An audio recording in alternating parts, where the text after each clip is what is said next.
धन्यकाळ संत भेटी पाये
संत भेटी पायी विधी पडली तो संदेहाची सुटली गाठी झालो कोटी शीतल भव नदीचा झाला तारा या उत्तरा प्रसादे संदेहाची सुटली गाठी झालो कोटी शीतल तुका होणी मंगळ आता कोण दाता या होणी संदेहाची सुटली गाठी झालो कोटी शीतळ पणगा करू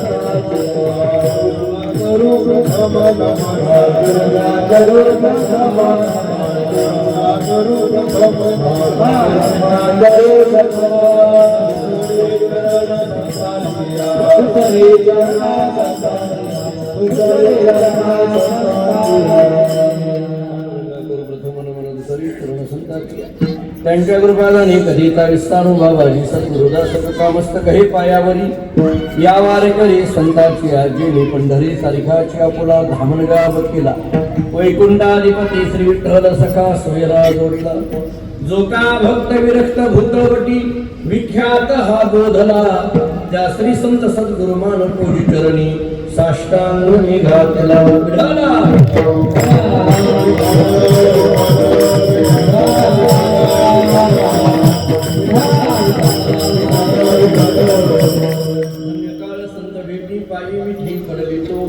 संदेहाची सुटली गाठी झालो कोटी शीतळ प्रश्न चित्तमूर्ती सेवेकरिता म्हणजे निरूपणाकरिता प्राप्त असणारा भंग महान भगवत भक्त जगद्गुरु संत तुकाराम महाराज त्यांचा अत्यंत प्रसिद्ध महत्वाचा संतांच्या भेटीमध्ये प्राप्त झालेली जी धन्यता आहे ती धन्यता व्यक्त करणारा हा अभंग आहे. या अभंगात जगद्गुरु श्री संत तुकाराम महाराज सांगतायत आजचा काळ आजची वेळ आजचा दिवस माझ्या दृष्टीने अत्यंत धन्य आहे. याचं कारण मला संतांची भेट झालेली आहे. कुणीतरी महाराजांना विचारलं महाराज संतांची भेट झाली संतांच्या पायाला मिठी मारली काय झालं. महाराज सांगतात पायाला मिठी मारल्यामुळे आता एकही गाठी शिल्लक राहिली नाही. संदेहाची सुटली गाठी झालो कोटी शीतळ. कुणीतरी महाराजांना विचारलं महाराज की संतांच्या भेटीमध्ये सगळ्या गाठी निघून जातात, एवढाच फायदा आहे का? महाराज सांगतात एवढंच नाही, संतांच्या भेटीमध्ये त्यांच्या वचनरूपी प्रसादाने, त्यांच्या मुखातून आलेला जो वचनरूपी प्रसाद आहे, त्यांनी काय झालं, यश्चावत जीवाला ज्या संसाराचं दुःख वाटत होतं, जी भव नदीच आम्ही तरून गेलो, भव नदीचा झाला तारा या उत्तरा प्रसादे, आणि भव नदी तरून गेलो याचा अर्थ संसार दुःख संपलं, आणि संसार दुःख संपल्यानंतर येतं ते मांगल्य येतं. हे मांगल्य आमच्या पदरामध्ये टाकण्याचं सामर्थ्य किंवा दान कुणी दिलं, तर ते केवळ संतांनी दिलं. त्यामुळे तुका म्हणे मंगळ आता कोण दाता या विढाला.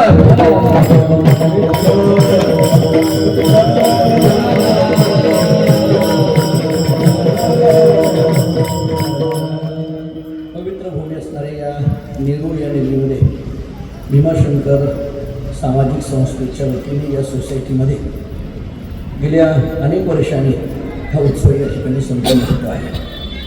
यावर्षीचं हे उत्सवाचं वर्ष 25वे रौप्य महोत्सवी वर्ष म्हणून आपण मोठ्या थाटामाटामध्ये आणि उत्साहाने या ठिकाणी सर्वच या सोसायटीमध्ये असणारी सर्व भाविक भक्त, या सोसायटीवर प्रेम करणारी वारकरी संप्रदायातील सगळी मंडळी, विशेष करून पूजनीय जी महाराज मंडळी इथं उपस्थित आहेत, या सर्वांच्या उपस्थितीमध्ये हा सोहळा या ठिकाणी संपन्न होता. या उत्सवामध्ये माझ्याकडे परमभाग्याने प्राप्त झालेली ही कीर्तनाची सेवा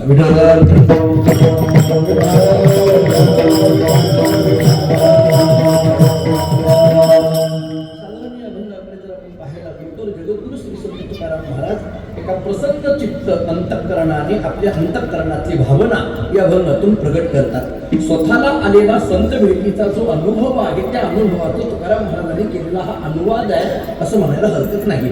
अनुभव आणि त्या अनुभवाचा अनुवाद या दोन भूमिका जरा थोड्याशा स्पष्ट पद्धतीने जरा करून घ्या. अनुभव म्हणजे तरी काय आणि अनुवाद म्हणजे तरी काय? मुळात अनुभवाची निर्मिती होते तरी कसं, याला तत्वज्ञानामध्ये एक प्रक्रिया अशी सांगितली जाते. मानवी जीवनामध्ये अधिष्ठान असावं, त्या अधिष्ठानापुढे अनुष्ठान असावं, त्या अनुष्ठानामध्ये अनुसंधान असावं, त्या अनुसंधानामध्ये अनुराग असावा, मग अनुभवाची निर्मिती होत असते. थोडक्यात अनुभवाच्या निर्मितीकरिता अनुरागाची गरज आहे, अनुरागाकरिता अनुसंधानाची गरज आहे, अनुसंधानाकरिता अनुष्ठानाची गरज आहे, आणि अनुष्ठानाकरिता अधिष्ठानाची गरज आहे. आपल्या सगळ्याच्या सद्भाग्याने इथं भव्य दिव्य अशा पद्धतीचं अधिष्ठान आहे. मला वाटतं गेली 25 वर्ष झालं त्याच्या पुढे हे अनुष्ठान आहे. विठाला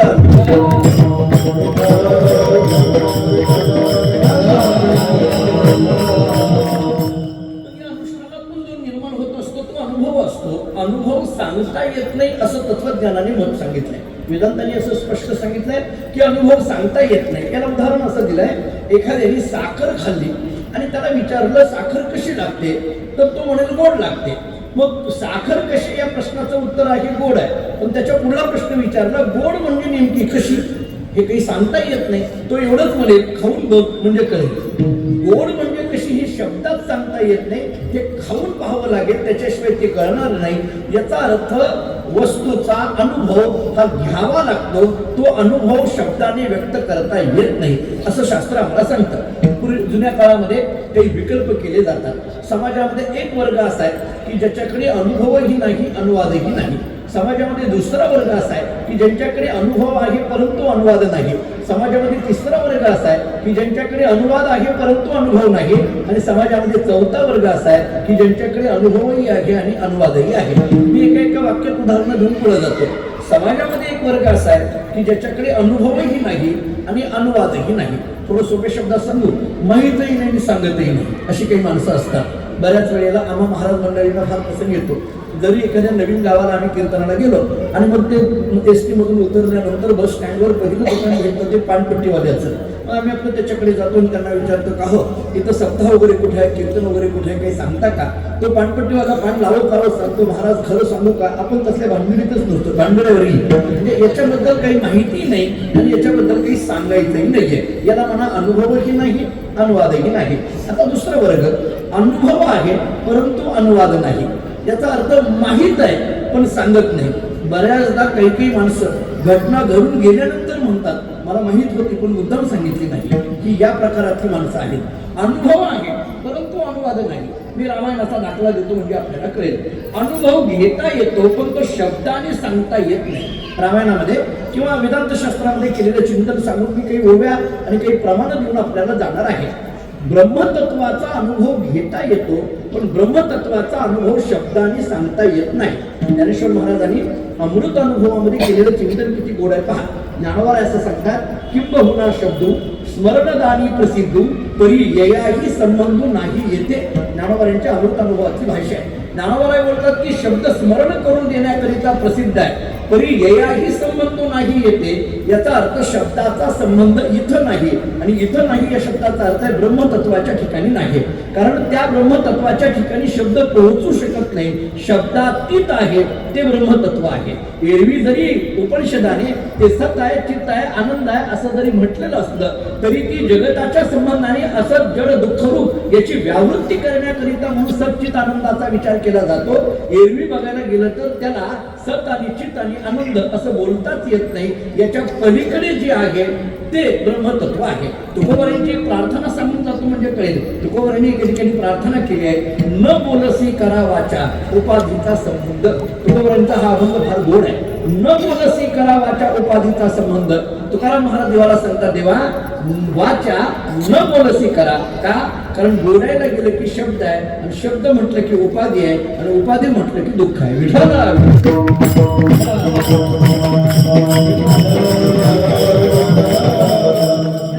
ब्रह्मतत्वाचा अनुभव घेता येतो पण तो शब्दाने सांगता येत नाही. रामायणामध्ये माहीत असलेला प्रसिद्ध प्रसंग आहे, फक्त त्याला सुतवाच करून पुढे जातो. काय झालं? राम लक्ष्मणाला यज्ञाच्या रक्षणाकरता घेऊन जाण्याकरिता विश्वामित्र ऋषी राजा दशरथाकडे येतात. हा प्रसंग आहे. मला जिथं बोलायचंय तिथं रामायणात आपल्याला घेऊन जातो. जर विश्वामित्र ऋषी आले, राजा दशरथाकडे आले आणि मग राजा दशरथाला सांगायला लागले की माझ्या यज्ञाच्या रक्षणाकरिता म्हणून राम तुझा हवा आहे. आता ते राम कोवळ्या वयाचा आणि यज्ञाच्या रक्षणाकरिता हे गुरुजी मागायला लागलेले आहेत. राजा दशरथ थोडासा नकार घंटा वाजवतो आणि बोलता बोलता तो असं म्हणतो की गुरुजी एखाद्या वेळेस त्या यज्ञाच्या रक्षणाकरिता मी येतो पण माझ्या रामाला घेऊन जाऊ नका. त्याचं वय कोवळ आहे आणि मग वेगवेगळे असलेले हे राक्षस न जाणं कुठून काही जर अपघात घडला तर मी कोणाकडे बघायचं, बाकी काहीही सांगा परंतु रामाला घेऊन जाऊ नका. पण ते विश्वामित्र ऋषी काही ऐकेना. नाही म्हटले, रामच पाहिजे, तू नाही रामच पाहिजे. आता काय करावं? विश्वामित्र तर आग्रह आणि हट्ट धरून बसले. राजा दशरथांनी वशिष्ठांना विनंती केली, असं भावार्थ रामायणामध्ये वर्णन आहे. राजा दशरथांनी वशिष्ठांना विनंती केली आणि वशिष्ठांना सांगितलं तुम्ही तरी त्यांना समजावून सांगा ना. वशिष्ठांनी सांगितलं माझं त्याचं जमत नाही. हे गोंधळ तेव्हापासूनचे महाराजांचे, आता जे अशातला भाग नाही. हे जे आमच्याकडे परंपरा आली ना ती चुकूनच आली आहे, आता नाही अशातलं नाही. म्हणजे माझं त्याचं जमत नाही, माझं त्याचं वागणं अजिबात मी त्याला बोलू शकत नाही. आता काय करावं? राजा दशरथांनी विचार केला की आपल्याला एकच हातचा होता, आता वशिष्ठ मुनींनी तर हात वर केले, काय करावं? मग शेवटी आता त्याच्यातही गंमत आहे. मग ते राजा दशरथांनी वशिष्ठांना सांगितलं की गुरुजी यज्ञाच्या रक्षणाकरिता विश्वामित्र ऋषी माझ्या मुलाला मागायला लागले, मान्य आहे हो, परंतु मीच एखाद्या वेळेस द्यायला तयार आहे, मी रामाला द्यायला तयार आहे. पण बायकोने ऐकलं पाहिजे ना, कौशल्याने ऐकलं पाहिजे ना. जर राम इथून अयोध्येतून यज्ञाच्या रक्षणाकरता निघून गेला तर ती प्राण सोडून टाकेल. ती रामावर एवढं जीवापाड तिचं प्रेम आहे, कौशल्या कशी काय परवानगी देईल? वशिष्ठांनी फार गंमत केली. वशिष्ठांनी सांगितलं कौशल्याची परवानगी कशी घ्यायची हे मला चांगलं कळतंय म्हणते, मी घेतो. म्हणजे कसं? मग ते वशिष्ठ गेले म्हणे कौशल्याकडे गेले. मग ते कौशल्याने वशिष्ठांची काय पूजा वर्चा वगैरे केली, सगळं झालं आणि मग दोन्ही हात जोडले, सगळं झालं.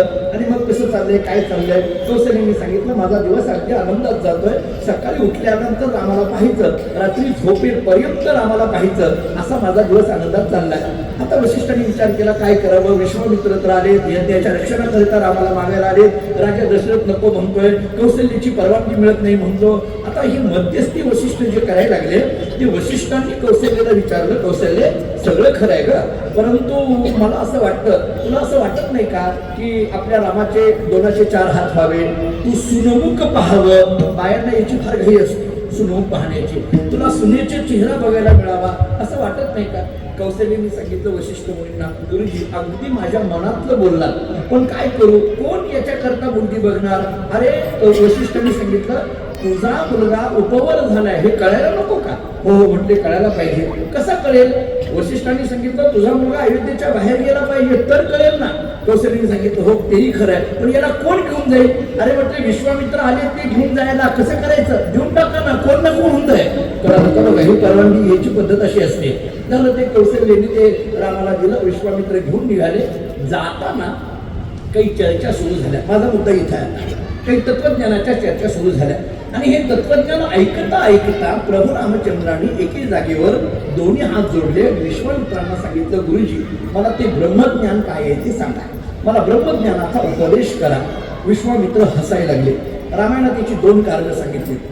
राम विश्वामित्र ऋषींच्या समोर दोन्ही हात जोडून म्हणतायत मला ब्रह्मज्ञान सांगा. विश्वामित्र ऋषी हसायला लागले. याचं पहिलं कारण असं आहे की ब्रह्मज्ञान सांगा म्हणणारा कोण आहे? ब्रह्मच आहे ना. ब्रह्मज्ञान सांगा म्हणणारे काही दुसरं तिसरं कोणी आहे का? ते ब्रह्मच आहे ना. तर हे विश्वामित्रांना चांगलं माहित आहे. विश्वामित्रांनी सांगितलं रामा काय हे तुझं चाललंय? तू स्वतः साक्षात ब्रह्म हे मला कळत आहे, पण तरी ब्रह्मज्ञान सांगा असं म्हणतो, हे काय आहे? आता त्याचं उत्तर प्रभू रामचंद्रांनी फार गोड दिलं.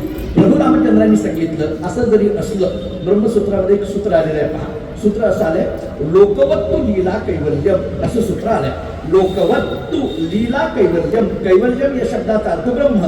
कैवल्य म्हणजे ब्रह्माकडून जी लीला केली जाते ती कशा करता? लोकवत लोकांकरिता ती लीला केली जाते. त्यामुळे रामप्रभूंनी सांगितलं गुरुजी हे जरी खरं असलं तरी भारतीय संस्कृतीमध्ये गुरु शिष्याची परंपरा अबाधित टिकावी म्हणून ही केलेली एक लीला आहे. एरवी त्यांना शिष्यत्वाने कोणाकडे जाण्याची आवश्यकता नाहीये, परंतु गुरु शिष्याची परंपरा टिकली पाहिजे. चला ठीक आहे, पण तरी आता थोडं पुढलं ऐका नीट. विश्वामित्र ऋषींनी सांगितलं रामा तू ब्रह्मज्ञानाचा उपदेश करा म्हणून मला जी विनंती करतो तू मला करू नकोस म्हटले. माझ्याकडे नाही. ब्रह्मज्ञानाचा उपदेश करण्याचा अधिकार तुमच्या घराण्याला वसिष्ठांचा आहे. हे किती मोठेपण आहे जरा बारीक ऐका. विश्वामित्रांनी सांगितलं रामप्रभूंना तुमच्या घराण्याला रघुकुलाला सूर्यवंशाला ब्रह्मज्ञानाचा उपदेश करण्याचा अधिकार हा वसिष्ठांचा आहे. तुम्ही तिकडं जा, माझ्याकडे नाही. थोडंसं एक कंसातलं वाक्य होऊन म्हणजे विश्वामित्राकडे आलेले राम विश्वामित्राने वसिष्ठांकडे पाठवावं याच्यातून एक कंसातलं वाक्य सांगू. त्या काळामध्ये दुसऱ्याचा शिष्य ओढाओढीची भानगड नव्हती. एवढंच आहे कंसातलं वाक्य, बाकी काही नाही. आता आमच्यात काय गोंधळ आहे ते आता सगळ्या आम्हा मंडळींना माहित आहे, पण त्या काळात असं नव्हतं. विश्वामित्रांनी मोठ्या मनाने सांगितलं तुम्ही वसिष्ठांकडे जा. आता थोडं पुढलं ऐका. राम वसिष्ठांकडे जातात, दोन्ही हात जोडतात, ब्रह्मज्ञानाचा उपदेश सांगा. आणि मग वसिष्ठांनी प्रभू रामचंद्रांना उपदेश करायला सुरुवात केली. मला असं वाटतं वसिष्ठ आणि रामप्रभू या दोघांच्या संवादातून जो ग्रंथ बाहेर पडला त्याचं नाव आहे योग वासिष्ठ. जवळजवळ 32,000 श्लोकांचा तो ग्रंथ आहे. खूप गोड आहे. जर कुठे काही भेटले त्या ग्रंथाच्या काही प्रती जरी भेटल्या, एखाद दुसरं लहानसं पुस्तक जरी भेटलं आवर्जून वाचा. भ्रमेणाहं भ्रमेणत्वं भ्रमेण उपासको जनाः भ्रमेण ईश्वर भावत्वं भ्रममूल इदं जगत. अशा काही तत्वज्ञानाच्या कोट्या त्याच्यामध्ये केलेल्या आपल्याला दिसून येतील. आणि मग एक एक ब्रह्मज्ञान सांगता सांगता ज्याला योगशास्त्रामध्ये निर्विकल्प समाधी म्हटलं जातं, अशा निर्विकल्प समाधीमध्ये प्रभू रामचंद्र पोहोचले. विश्वामित्रांनी विचार केला हा राम तर समाधीमध्ये पोहोचला, माझ्या यज्ञाचं रक्षण कोण करणार? कारण माझ्या यज्ञाच्या रक्षणाकरिता समाधीतला राम नको आहे, समाधीतून बाहेर आलेला राम पाहिजे. आणि म्हणून विश्वामित्रांनी हाका मारायला सुरुवात केली. पण राम काही एक नाही दोन नाही काही नाही. विश्वामित्रांनी वसिष्ठांना विनंती केली. वसिष्ठांनी रामाला त्या समाधीतून बाहेर काढलं, समोर पाहिलं, स्मित हास्य केलं.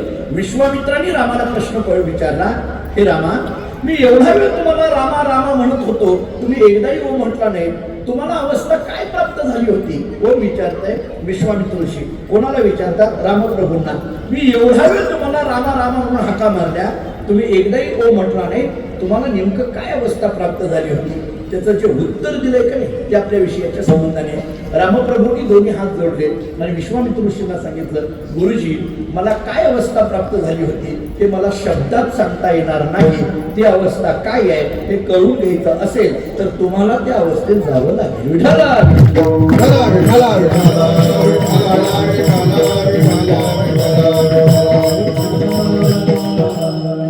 ब्रह्मतत्वाचा अनुभव घेता येतो, पण ब्रह्मतत्वाचा अनुभव शब्दाने सांगता येत नाही. असा दुसरा मुद्दा झाला. तिसरा मुद्दा असा आहे की अनुवाद केला जातो पण अनुभूती त्याची काहीच नाही. आणि चौथा मुद्दा असा आहे की जिथं अनुभवही आहे आणि अनुवादही आहे. तुका म्हणे चाखोनी चाखो माझा अनुभव आहे आणि अनुभवी आले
आलेला अनुभव आम्हाला जगाला देत असे अनुभव देऊ लागलो अशी भाषा आहे. जरा 3 शब्द सांगतो बारीक आहे का. अनुभव येणं वेगळं, अनुभव घेणं वेगळं आणि घेतलेला अनुभव देणं वेगळं. अनुभव येणं, अनुभव घेणं, अनुभव देणं. एका वाक्यात बोलू. अनुभव येणं याला साधक म्हणा, अनुभव घेणं याला मुक्त म्हणा आणि अनुभव देणं याला संत म्हणा. विठ्ठल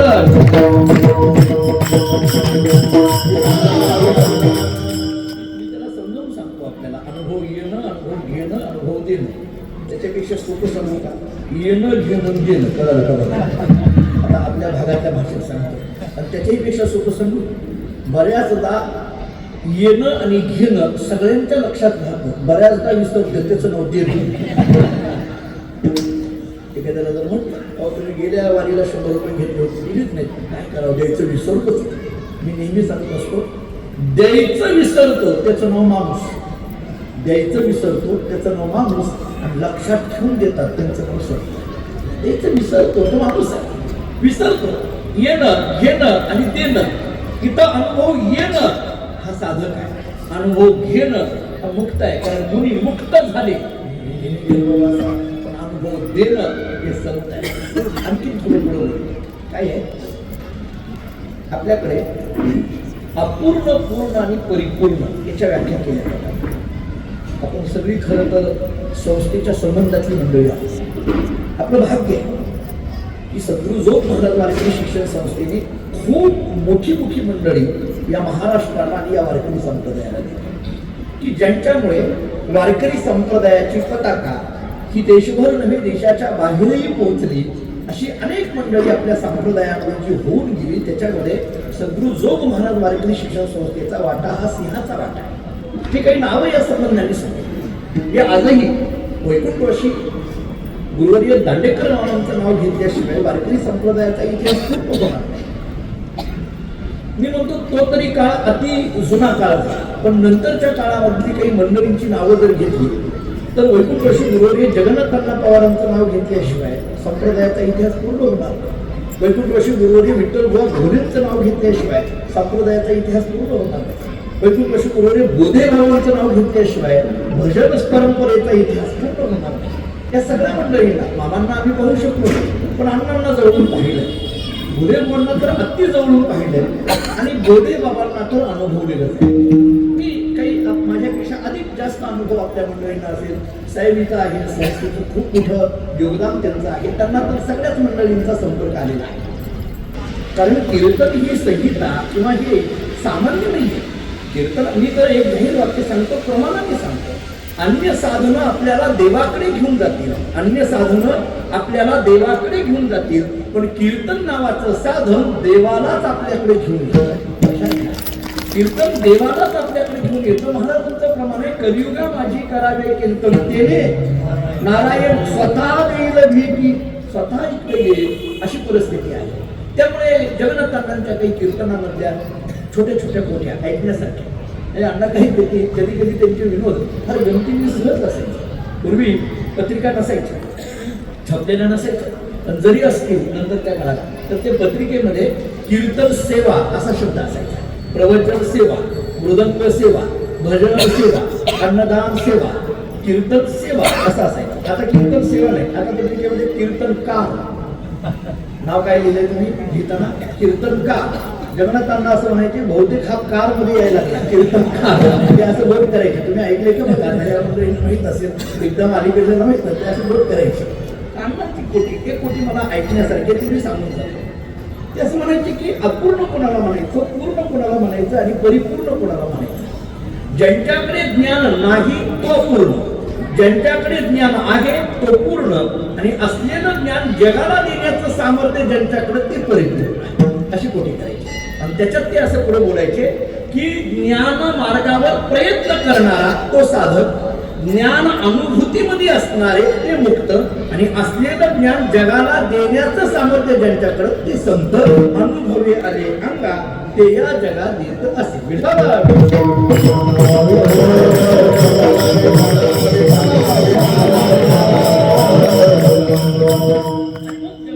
संत तुकाराम महाराज संत भेटीचा आलेला जो अनुभव आहे तो अत्यंत अंतःकरणपूर्वक जगाच्या समोर मांडायला लागला. एका प्रसन्न चित्ताने, समाधानी चित्ताने, आनंद अनुभूतीमध्ये तुकोबा आहे. कुणीतरी तुकाराम महाराजांकडे पाहिलं आणि तुकाराम महाराजांकडे पाहिल्यानंतर त्याला आश्चर्य वाटायला लागलं. एरवी प्रपंचाची सगळी संकट कडेनी असताना सुद्धा इतके प्रसन्न महाराज दिसत आहेत, याचं नेमकं गमक काय असेल? इतकी सगळीकडे संकट असून सुद्धा काही महाराजांच्या शब्दातून बोलायचं झालं तर बायको मिळी, घर जळालं, व्यापार बुडला, दिवाळं निघालं, तरी तुकोबार यांचे शब्द आहेत, बरे झाले देवा. मला वाटतं हा अभंग तुकोबार इकडेच बरा आहे. फार तर चाल लावावी नाही तर कीर्तनाला घ्यावा. पण या अभंगाचा अनुभव घेणं तुमच्या माझ्यासारख्या सामान्य माणसाचं शक्यच नाही. बायको मेली, घर जळालं, व्यापार बुडला, दिवाळं निघालं, तरी महाराजांनी म्हणावं बरे झाले देवा, निघाले दिवाळे. अशा स्थितीमध्ये असलेली तुकोबार आहे. एकाने आश्चर्याने महाराजांकडे विचारलं, पाहिलं आणि विचारू लागला की महाराज इतकी कडेने संकट असताना सुद्धा तुम्ही एवढे प्रसन्न कशी, एवढे आनंदी कशी? मी तुम्हाला 2 वाक्य सांगतो. काही थोडंसं अन्य वाचन करण्याची मला सवय. गोंदवलेकर महाराजांच्या परंपरेमध्ये याला गोंदवलेला ते ब्रह्मचैतन्य संप्रदाय किंवा ते गोंदवलेकर महाराजांचा त्याच्यामध्ये के.बी. बेलसरे सर म्हणून एक होऊन गेले. बाबा बेलसरे त्यांना म्हणत असत. त्यांची काही पुस्तकं वाचण्यासारखी. माझं एक अध्यात्म दर्शन पुस्तक त्यांचं मला वाचण्यात आलं. त्याच्यातल्या 1-2 अध्यायामध्ये तुकाराम महाराजांच्या चरित्राच्या संबंधाने त्यांनी काही गोष्टी लिहिलेल्या. त्याच्यामध्ये एक वाक्य माझ्या वाचण्यात आलं. ते वाक्य इतकं गोड होतं. त्यांनी असं सांगितलं की तुकाराम महाराजांच्या जीवनामध्ये अनेक संकट आली आणि मग लिहिता लिहिता त्यांनी असं लिहिलं की संकट आलीच पाहिजे, कारण संकट येणं ही मानवी जीवनाची शोभा आहे. असं वाक्य, संकट आलीच पाहिजे, संकट येणं ही मानवी जीवनाची शोभा आहे. मी कॉलेजमध्ये असताना व्याख्यानामध्ये एकदा मी हे वाक्य वाचून बोललो व्याख्यानामध्ये. संकट आली पाहिजे, संकट येणं ही मानवी जीवनाची शोभा आहे. आमच्याकडे कानडीमध्ये एक म्हण आहे, आमच्याकडे कन्नडमध्ये असं म्हटलं जातं, संकट बंदाग व्यकटरमणा गोविंदा गोविंद असं म्हटलं जातं. आता मला कानडी चांगलं जमतं पण तुम्हाला कळत नाही म्हणून बोलत आमच्याकडे कानडीमध्ये ही म्हण आहे. तर म्हणजे मी कर्नाटकात नाही पण मला कानडी येत आहे. तर याचा अर्थ असा आहे की संकट आली पाहिजे. मी आपल्या व्याख्यानामध्ये वाटलं संकट येणं ही मानवी जीवनाची शोभा आहे. व्याख्यान संपल्यानंतर एक मनुष्य माझ्याकडे आला, तो म्हटला महाराज तुमचं व्याख्यान फार आवडलं. म्हटलं धन्यवाद. म्हटलं नाही, संकट येणं ही मानवी जीवनाची शोभा हे वाक्य फारच आवडतं. म्हटलं धन्यवाद. बेलसरे सरांचं वाचन सांगितलं. नाही फार आवडतं. झालं ना. तोडला विचारा ना का आवडलं. म्हटलं का आवडलं. तो म्हटलं तुम्ही म्हटलं की संकट येणं ही मानवी जीवनाची शोभा आहे. हे वाक्य मला याच्याकरता आवडलं, माझ्या बायकोचं नाव शोभ आहे, ती मला संकट आहे. काय कधी कधी विचार पडतो वाक्य बोलावं तरी कसं नाही, कशाही अर्थ लावत राहतात. हो संकट आली तुकोबारांच्या जीवनात इतकी सगळी संकट आहे आणि अशा संकटग्रस्त अवस्थेमध्ये असलेले तुकोबार आहे. एवढे प्रसन्न आहेत, इतके आनंदी आहेत, इतके समाधानी आहेत. आणि मग एका व्यक्तीने महाराजांकडे पाहिलं आणि महाराजांना विचारलं, महाराज तुम्ही एवढी निश्चिंत दिसताय, एवढे समाधानी दिसताय, कृतकृत्यतेचा भाव तुमच्या चेहऱ्यावर दिसतोय, नेमकं याचं गमक काय? महाराजांनी थोड्या हसतमुखाने त्याला सांगितलं, मी आज आनंदी आहे, मी प्रसन्न आहे, मी समाधानी आहे, नव्हे नव्हे मी आज भाग्यवान आहे, नव्हे नव्हे माझं जीवन आज खऱ्या अर्थाने धन्य झालंय असं मी त्यांनी विचारलं. महाराज अशा धन्यतेपर्यंत पोहोचण्याकरता असं झालं तरी काय? महाराजांनी त्याचं उत्तर असं दिलंय, आजचा काळ, आजची वेळ, आजचा दिवस माझ्या दृष्टीने अत्यंत धन्य आहे. त्याचं कारण म्हणजे अभंगाचं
आजचा काळ, आजची वेळ, आजचा दिवस माझ्या दृष्टीने अत्यंत धन्य आहे. याचं कारण संत भेटी पायी मिठी पडलितो. अभंगाच्या पहिल्या चरणातला पहिला शब्द आहे धन्य. हे धन्य धन्य म्हणजे नेमकं काय? प्रापंचिक माणसाची धन्यता वेगळी आणि पारमार्थिक माणसाची धन्यता वेगळी. दोन्हीलाही प्रमाण देऊन जातो. प्रापंचिक माणसाची धन्यता अशी असते, वाढावे संतान गुणी व्हावे धनधान्य. ही सामान्य प्रापंचिक माणसाची धन्यता आहे. पण पारमार्थिक माणसाची धन्यता मात्र कशामध्ये आहे? पंचदशीकारांनी 7 पद्धतीने विचार त्या संबंधाने मांडलेला आहे. सगळा विस्तार करणे इतकी जरी वेळ माझ्याकडे नसली तरी पंचदशीतला एक श्लोक सांगून पुढे जातो. विद्यारण्य स्वामी आम्हाला असं सांगतात, धन्योहम कर्तव्यम मे न विद्यते किंचित, धन्योहम प्राप्तव्यम सर्वम अद्य संपन्नम. धन्य शब्दाचा अर्थ काय? जिथं कसलंही कर्तव्य शिल्लक राहिलं नाही त्याला धन्य म्हणा, आणि जिथं कसलंही प्राप्तव्य शिल्लक राहिलं नाही त्याला धन्य म्हणा. महाराजांच्या शब्दात बोलायचं झालं तर कृतकृत्य झालो इच्छा केली ती पावलो. नारद भक्ती सूत्र नावाचा एक ग्रंथ आहे. 84 सूत्र त्याच्यामध्ये आहे. त्याच्यात एक भक्तीच्या संबंधाने सूत्र असं आलंय, यत्प्राप्य न किंचित वांछति न शोचति न रमते न द्वेष्टि न उत्साही भवति, यत् लब्ध्वापमान सिद्धः भवति तृप्तः भवति अमृतः भवति.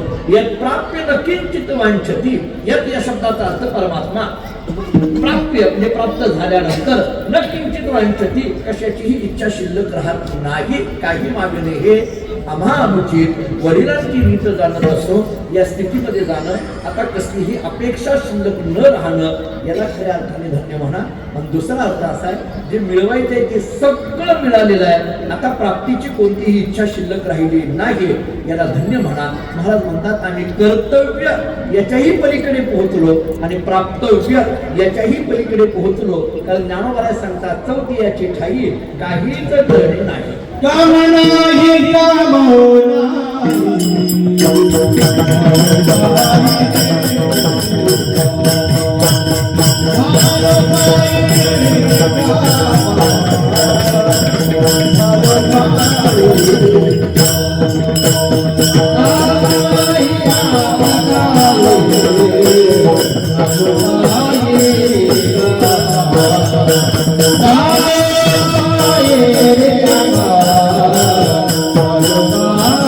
Bye.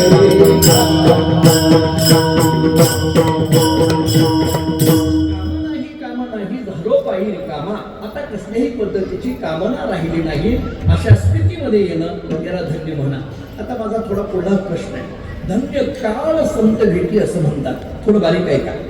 तुकाराम महाराज काळाला धन्यता देतात. या प्रमाणाचा अर्थ असा झाला, संतांची भेट ज्या काळामध्ये झाली, तुकाराम महाराज सांगतात तो काळ माझ्या दृष्टीने अत्यंत धन्य आहे असं झालं. या प्रमाणाचा अर्थ करताना असं करा. माझा प्रश्न असा आहे की संत भेटीच्याच काळाला धन्य का म्हणतात? असं काय घडलं त्या काळामध्ये की त्या काळाला महाराज धन्य म्हणू लागले? मी त्याची 3 उत्तरं देतो. एक कर्मशास्त्रातून देतो, दुसरं ज्ञानशास्त्रातून देतो आणि तिसरं भक्तिशास्त्रातून देतो. जरा बारीक एक एक वाक्य ऐका. संत भेटीच्या काळाला धन्य का म्हणतात? कर्मशास्त्रातून उत्तर याचं आपल्याला असं देता येईल, प्रारब्ध कोणालाही बदलविता येत नाही हा कर्मशास्त्राचा नियम आहे. सगळ्यांना माहिती आहे, मी काही वेगळं सांगायची गरज नाही. प्रारब्ध कोणालाही बदलविता येत नाही हा कर्मशास्त्राचा नियम आहे. मग तुम्हाला थोडं पुढं सांगू. प्रारब्ध बदलविता येत नाही हा कर्मशास्त्राचा नियम आहे, पण प्रारब्धच बदलून टाकण्याचं सामर्थ्य संत भेटीमध्ये आहे, म्हणून संत भेटीच्या काळाला धन्य म्हणा. आता पडलंय का बघा. मी तुम्हाला त्याची उदाहरणं देतो. कर्मशास्त्र काय आहे आपल्याकडे, आपल्या संस्थेच्या ज्ञानेश्वरीमध्ये आपण जी संपादित केलेली आहे मामासाहेबांनी जी प्रस्तावना लिहिली आहे, मी तर अनेक वेळेला सांगतो, बहुतांशी आता कधी कधी लोक ऐकतात ना ऐकतात, पण मी अनेक वेळेला सांगतो की आपल्या संस्थेच्या ज्ञानेश्वरीची प्रस्तावना जरी वाचली तरी नेमकं संप्रदायाचं तत्वज्ञान काय आहे हे सगळं कळून जाईल. 100-125 पानाची प्रस्तावना वाचणं म्हणजे मी तर म्हणेल की अनेक ग्रंथ वाचल्यासारखं आहे असं म्हणायला हरकत नाही. काय नाही मामासाहेबांनी त्याच्यात कर्मशास्त्राबद्दल बोलताना ज्ञानेश्वरीतील कर्मयोग याच्यावर लिहिताना मामासाहेबांनी असं लिहिलंय की कर्मशास्त्राचे 2 नियम महत्वाचे. ऐका, प्रत्येकाला कर्म करावं लागेल हा पहिला नियम आणि केलेलं कर्म भोगावंच लागेल हा दुसरा नियम. केले कर्म झाले, त्याची भोगा आले, उपजले मेले ऐसे किती. जरा गमतीने ऐका. प्रत्येकाला कर्म करावं लागेल 1 आणि केलेलं कर्म भोगावंच लागेल 2. प्रत्येकाला कर्म करावंच लागेल. ज्ञानेश्वर महाराजांनी उदाहरण असे दिलेले, मडकं आहे, त्या मडक्याने मातीचा कंटाळा करून जमेल का? मडकं माहिती आहे आपल्याला, मडकं म्हणा, घट म्हणा, गाडगं म्हणा, जे काही तुमच्याकडे शब्द असेल तो म्हणा, मडकं माहिती आहे ना. आणि मी थोडं पुढे बोलत असतो, मडकं माहीतच असलं पाहिजे कारण शेवटी कोणीच नसतं त्याच्याशिवाय, माहीत असलं पाहिजे. आता हे मडकं आहे, मडक्याने मातीचा कंटाळा करून जमत नाही, कपड्याने तंतूचा कंटाळा करून जमत नाही, पाण्याने ओलेपणाचा कंटाळा करून जमत नाही, अग्नीने उष्णतेचा कंटाळा करून जमत नाही, तसं मनुष्य शरीराने कर्माचा कंटाळा करून जमत नाही. मनुष्य शरीर म्हटलं की कर्म करावंच लागतं आणि थोडं पुढे आहे, केलेलं कर्म भोगावंच लागेल. कर्म करावं लागेल हा पहिला नियम आणि केलेलं कर्म भोगावंच लागेल हा दुसरा नियम. एकाने मला सांगितलं, महाराज कर्म करावं लागेल, केलेलं कर्म भोगावं लागेल, आम्ही काही करतच नाही तर भोगायचं काय समजत नाही. माणसं याच्यातून मार्ग काढतात. मी म्हटलं नाही बाबा करावं लागेल. नाही आम्ही काही करत नाही. कर्मशास्त्र म्हणतं करावं लागेल. नाही आम्ही काही करत नाही. कर्मशास्त्र काय सांगतं सांगू? कर्मशास्त्र म्हणतं काही करत नाही, हे तरी करशील ना, ते तरी कर्मच आहे. कधी कधी आपल्याला म्हणावं लागतं. बऱ्याचदा सप्ताहाची मिटिंग घेण्याकरता आमच्याकडे परंपरेची गावं असतात आणि मग सप्ताहाचं नियोजन करण्याकरता आम्हाला जावं लागतं. उद्या सप्ताह म्हणताना मी आदल्या दिवशी गेलो आणि मग 5-50 लोकांची मिटिंग घेतली आणि त्या मिटिंगमध्ये मी प्रत्येकाला कामं वाटून देत होतो. तुम्ही कीर्तनाकडं पहा, तुम्ही भजनाकडं पहा, तुम्ही भजनाकडं पहा, तुम्ही देणगीकडं पहा, तुम्ही महाराजांची व्यवस्था पहा, अशी कामं वाटून देत होतो. त्या मिटिंगमध्ये 2-3 अगदी पुढे येऊन बसलेली होती. ती काहीच कामाची नव्हती. बहुतेक मिटिंगमध्ये तीच पुढे येऊन बसलेले. या मिटिंगला तुम्हाला सगळ्यांना माहित आहे, काही नाही काही माणसं पुढे येऊन बसते, काही कामाची नाही. त्या 2-3 माझ्याकडे पाहिलं, सांगितलं, महाराज उद्यापासून उत्सव सुरू होतोय, पण आम्ही तुम्हाला आत्ताच सांगायला लागलो उद्यापासून सुरू होणाऱ्या उत्सवामध्ये आम्ही काहीच करणार नाही. मी त्यांना म्हटलं, मी तुम्हाला तेच सांगायला लागलोय, उद्यापासून सुरू होणाऱ्या उत्सवामध्ये तुम्ही काहीच करू नका, 7 दिवस जरा नीट राहा, एवढंच आमच्या करता करा. काही माणसांना असं म्हणावं लागतं, तू इकडं न येणं हीच तुझी देणगी. कधी तू इकडं नाही आला की व्यवस्थित आमचा उत्सव पार पडला. म्हणजे प्रत्येकाला कर्म करावं लागेल आणि केलेलं कर्म भोगावंच लागेल. आता ऐका, प्रारब्ध बदलविता येत नाही हा कर्मशास्त्राचा नियम आहे, पण प्रारब्ध बदलून टाकण्याचं सामर्थ्य संत भेटीमध्ये आहे, म्हणून संत भेटीच्या काळाला धन्य म्हणा. तुम्ही म्हणाल हा झाला सिद्धांत, याला काही पुरावा? मी तुम्हाला ज्ञानोबा चरित्रातला दाखला देतो, माहीत आहे, फक्त धावता देतो. सच्चिदानंद बाबाजी आणि मग त्यांची पत्नी सती जाण्याकरता निघाली. जात असताना पूर्वीच्या काळात ती सती पद्धत. आता सच्चिदानंद बाबा कोण आहेत हे वेगळं तुम्हाला सांगायची गरज नाही. सच्चिदानंद बाबा गेले त्यांची पत्नी सती जायला निघाली. जाताना ज्ञानेश्वर महाराजांना पाहिल्याबरोबर ती ज्ञानोबारांच्या चरणावर नतमस्तक झाली. ज्ञानोबाराय ध्यानस्थ होते. ज्ञानोबारांनी आशीर्वाद देऊन टाकला, सौभाग्यवती भव. ती बाई रडायला लागली. ज्ञानोबारांनी डोळे उघडले. का रडायला लागली? तिनं सांगितलं तुम्ही दिलेला आशीर्वाद ऐकून दुःख झालं म्हणून रडायला लागले. ज्ञानोबारांनी सांगितलं लोकांना आशीर्वादाचा आनंद होत असतो, तुला दुःख झालं. बरं, हा आशीर्वाद तू मागितलेला नाहीये, मी स्वतःहून दिलेला आहे. आशीर्वाद हा स्त्री गुरुकडून स्वतःहून यावा लागतो. काही काही लोक आम्हाला घरी घेऊन जातात, आमचा हात स्वतःच उचलतात आणि त्यांच्या डोक्यावर ठेवून घेतात. असा आशीर्वाद होत नसतो. ज्ञानेश्वरी सांगते ऐसी कर्म साम्य दशा जे तर होय विरेशा. मग श्री गुरु अपयसा भेटीची का मग लावणी हात परवारीला माता सांगितली चिंता न करावी. ते स्वतःहून यावं लागतं. बऱ्याच वेळेला कोणाला काय मागावं हेही बऱ्याचदा कळत नाही. आम्ही बार्शीमध्ये असताना श्रावण महिन्यात आमची प्रवचनं असतात महाराज चातुर्मासाची, आणि मग ते प्रवचनं महिनाभर चालतात. म्हणजे मी कॉलेजमध्ये असताना 2003ला काही माझं लग्न वगैरे झालेलं नव्हतं, एरविलीला होतो मी. आणि मग काही ठिकाणी मला आता शिष्य परिवार पाद्यपूजेला घेऊन जायचे आणि एका घरी घेऊन गेले. काही आता 2003चा काळ, लग्न नाही काही नाही, आपल्या इकडं तिकडे यांच्या घरी त्यांच्या घरी आम्ही जायचं. एका घरी गेल्यानंतर त्या घरातली लोक पाया पडायला आली. त्याच्यात एक 25-30 वर्षाचा मुलगा माझ्या पाया पडायला आला. त्याच्या वडिलांनी सांगितलं महाराज त्याच्या डोक्यावर हात ठेवा. म्हटलं नको नको, नाही ठेवा. म्हटलं आपले हात कसे माहिती आहेत, कशाला दुसऱ्या डोक्यावर हात ठेवायचा. म्हटलं नको नको, तो ऐकायचं ना. म्हणजे ठेवा. म्हटलं का हो? ते म्हटलं नाही याचं आणखी लग्नच झालं. म्हटलं माझंच झालं नाही, याला काय आशीर्वाद देत काही काही वेळेला कधी कधी लोकांना कळत नाही काय मागावं कसं मागावं. पण इथं ज्ञानोबाराय सांगतात मी स्वतःहून आशीर्वाद दिलाय, तो मागितलेला नाहीये. आणि का रडायला नाही? आता नीट ऐका. त्या स्त्रीने सांगितलं माऊली ती चिता पहा माझ्या पतीची आहे, माझे पती गेलेले आहेत, मी सती जायला निघाली आहे आणि तुम्ही मला आशीर्वाद देता सौभाग्यवती भव. हे कसं शक्य आहे? आणि तिनं बोलता बोलता एक वाक्य सांगितलं माझे पती गेल्याचं जितकं दुःख आहे तितकंच दुःख संतांच्या मुखातले शब्द आज खोटे होतात याचं जास्त दुःख आहे. तुम्ही खोटं बोलताय असं होत आहे. ज्ञानोबारांनी सांगितलं आशीर्वाद मी म्हणजे मी नाही, बोलविता धनी वेगळा असो केनापी देवे ना हृदय स्थिती ना. ज्ञानोबारांनी तिला विचारलं तुझ्या नवऱ्याचं नाव काय? तिनं सांगितलं सच्चिदानंद. ज्ञानेश्वर खरंच हसायला लागले. म्हणजे काय झालं असायला? ते म्हटले जे सत चित आणि आनंद असतं ते नित्य आणि पूर्ण असतं. आपल्या जवळचं पाणी घेतलं त्या सच्चिदानंदाच्या अंगावर शिंपडलं, कुठं निघाला उठा म्हटल्याबरोबर मेले माणूस जिथं उठे. कथा सगळ्याला माहित आहे. आता पुढलं वाक्य माझं आहे.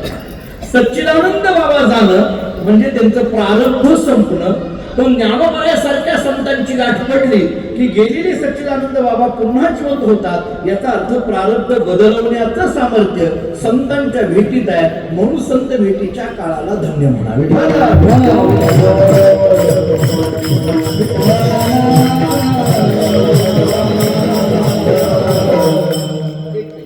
आता दुसरा विचार मी तुम्हाला 3 पद्धतीने सांगणार आहे. एक कर्मशास्त्र, ज्ञानशास्त्र आणि भक्तिशास्त्र. हे झालं कर्मशास्त्र. आता दुसरा ज्ञानशास्त्रातून विचार सांगतोय. संतांच्याच भेटीच्या काळाला धन्य का म्हणा? ज्ञानशास्त्राच्या दृष्टीने जर विचार केला तर आत्मा परमात्मा हे मान्य. अहम ब्रह्म अस्मी, अयम आत्मा ब्रह्म तत्वम अस्मी ही महावाक्य आम्हाला उपनिषदांनी सांगितली. पण याची जाणीव, या ज्ञानानुभूतीची जाणीव जर कुठं होत असेल तर ती संतांकडे होते. याचं कारण असं आहे की ज्ञान मिळवायचं असेल तर संतांकडे जावं लागतं. ते ज्ञान पैगा बरं. जरी मनी अशी आणावी तरी संता या भजावी सर्वस्वेशी. थोडं पुढे बोलू. संतांच्याच भेटीच्या काळाला धन्य का म्हणा?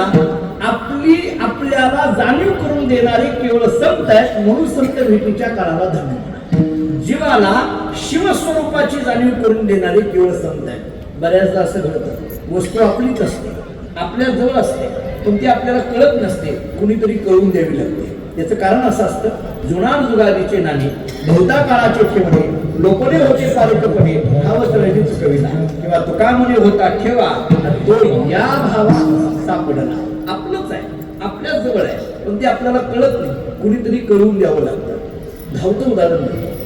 पूर्वीच्या काळामध्ये गोरखा असायचा, त्याला आपण सिक्युरिटी गार्ड वगैरे आले म्हणतो. तो गोरखा पूर्वीच्या काळात फिरायचा. आता लाईट नाही, बॅटरी नाही, कंदील घेऊन फिरावं लागायचं. तो गोरख्याने हातात कंदील घेतला आणि फिरायला लागला. जागे राहा ओरडत निघाला. रात्री 2 वाजता कंदील हातात घेऊन निघणारा हा गोरखा, शेवटी तो गोरखाच. त्याला बिडी ओढायला लागली, खिशात हात घातला, बिडी पण काळी पेटी नाही. एका झोपलेल्या माणसाला उठवलं, उठा. तो झोपेतून मूर्ष उठला, म्हटला अरे बाबा का काही नाही, माझ्याकडे बिडी पण काळी पेटी नाही, तुम्ही घरातून काळी पेटी आणून द्या. ज्याला उठवलं त्यांनी डोळे उघडले, त्या गुरख्याकडे पाहिलं आणि त्याच्या हातातल्या कंदिलाकडे पाहिलं. आणि झोपेतून उठलेला मनुष्य म्हणायला लागला, भल्या माणसा तुझ्या हातात कंदील आहे, काच वर पिली असती तर बिडी पेटली असती, एवढ्या रात्रीचं मला कशाला उठवलं? तो म्हटलं हे सांगायलाच उठवलं, बाकी कशा. उदाहरण सांगतो. आता कंदील आहे, अग्नी आहे, बिडी पेटली आहे, हे सगळं खरं आहे, पण हे सांगायला कुणीतरी तिसरं लागलं. तसा हा देह आहे, त्यात असलेला आत्मा, तो परमात्मा, हे सगळं खरं आहे, पण हे सांगायला कुणीतरी तिसरं लागतं. त्यांना संत म्हणतात. म्हणून संत भेटीच्या काळाला धन्य म्हणा.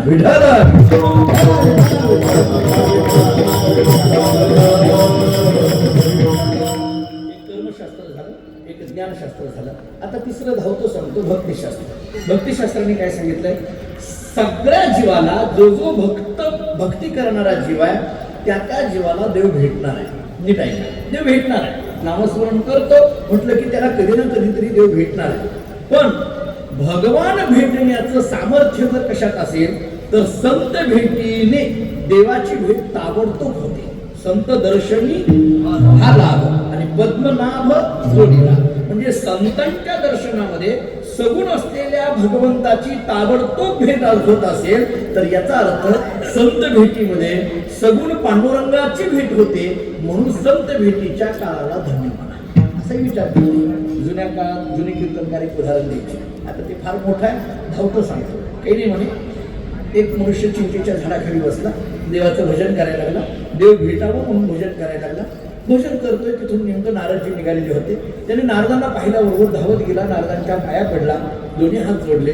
नारदाने विचारलं, अरे बाबा इथं काय करतोय? तो म्हटलं या चिंचेच्या झाडाखाली भजन करतोय. म्हणले कशा करता? देव भेटावं भजन करतो. नारदांनी सांगितलं काही हरकत नाही, कर कर कर. तो म्हटलं नारदा तुम्ही कुठे निघाला? म्हणजे मी देवाला भेटायला निघालो. आता हे बघा, हा देव भेटी करता भजन करतो, हे देवाला भेटायला निघाले. ते म्हटले तुम्ही देवाला असं सरळ भेटू शकता? हो म्हटलं आम्हाला काही नाही, आम्ही कधीही जाऊ शकतो, काही नाही, आम्ही देवाच्या अंतर्गत गोटातली माणसं आहोत. कधी आपली जवळची माणसं असतात ना, ती कधीही फोन करू शकतात. कधी काही काही माणसं अशी गमतीची, एकाने मला रात्री 2 वाजता फोन केला, तारीख शिल्लक काय 2 वाजता असते. ही जवळची माणसं असतात, त्यांना काही बोलता येत नसते. मग म्हटलं आम्ही कधीही जाऊ शकतो, कधीही येऊ शकतो. आता त्या भक्तांनी सांगितलं नारदा एक माझं काम करतात. म्हणजे काय? देवाला भेटल्यानंतर मी इथं भजन करतोय, पण देव मला कधी भेटणार आहे माहित नाही. 10 वर्ष 20 वर्ष 50 वर्ष तेवढं देवाकडून निरोप घेऊन या, माझ्या मनाला तेवढंच बरं वाटेल. 50 वर्षानंतर भेटणार तेवढंच बरं वाटेल. ठीक आहे. नारदजी देवाकडे गेले, त्यांची काय कामं होती ती सगळी कामं केली आणि मग नारदांनी देवाला सांगितलं, देवा एक दुसऱ्याचं काम घेऊन आलोय, सांगू का? म्हणजे एखाद्या मोठ्या माणसाकडे गेल्यानंतर अगोदर आपली कामं करायची आणि वेळ राहिला तर दुसऱ्याची कामं करायची. ही परंपरा नारदापासून काही लोक सांभाळत आहेत अलीकडल्या काळात. म्हणले काय काम? म्हणजे काही नाही. ते गाव बघितलं का? हो पाहिलं. ते चिंचेचे झाड पाहिलं का? हो पाहिलं. त्या झाडाखाली मनुष्य बसता पाहिलं का? हो पाहिलं. तो तुमचं भजन करतो माहीत आहे, त्याला तुम्ही कधी भेट देणार आहात? 10, 20, 25 काहीतरी सांगा. देव हसायला लागले. म्हटले का? तुला त्या माणसाला मी कधी भेटणार आहे या प्रश्नाचं उत्तर पाहिजे ना? हो. खरं सांगू का खोटं सांगू? देवाने नारदाला विचारलं, खरं सांगू का खोटं सांगू? नारदाने सांगितलं, देवा खोटं सांगणारी खाली भरपूर भेटतात, तुम्ही तरी खरं सांगा की म्हटले. असं मग नीट आहे. तो ज्या झाडाखाली बसलाय ते झाड कशाचं आहे? म्हणजे चिंचेचं. मग नीट आहे.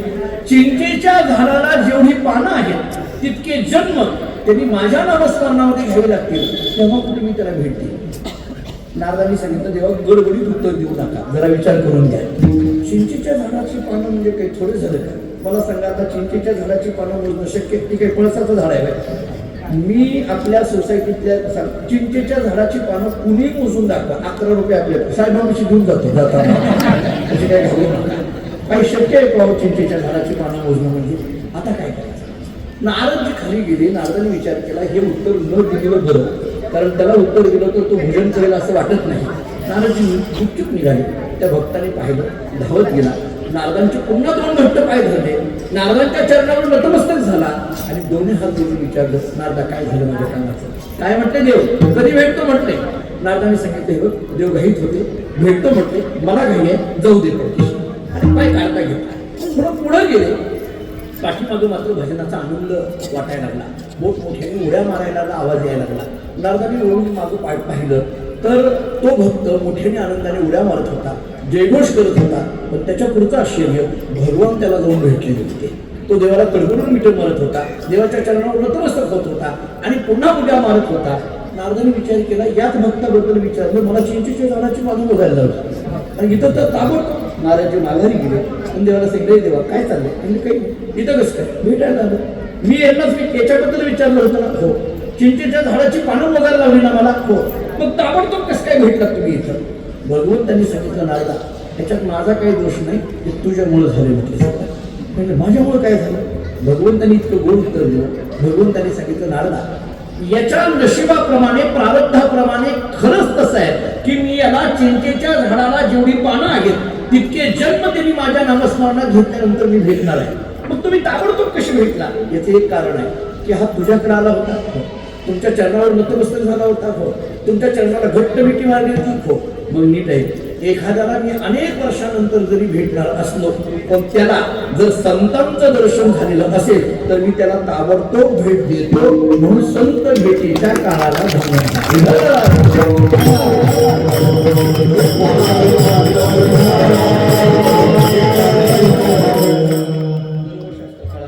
ज्ञानशास्त्र कळालं आणि भक्तिशास्त्र कळालं. महाराज सांगतात, धन्य काळ संत भेटी. काय केलं? पायी मिठी पडली, संतांच्या पायाला मिठी मारली. पायी तो शब्द का वापरला? याचं कारण असं सांगितलंय, उत्तमानाम स्वरूपम ही पाद शब्देनं भिन्नते. आणि मिठी या शब्दाचा अर्थ आहे आलिंगन.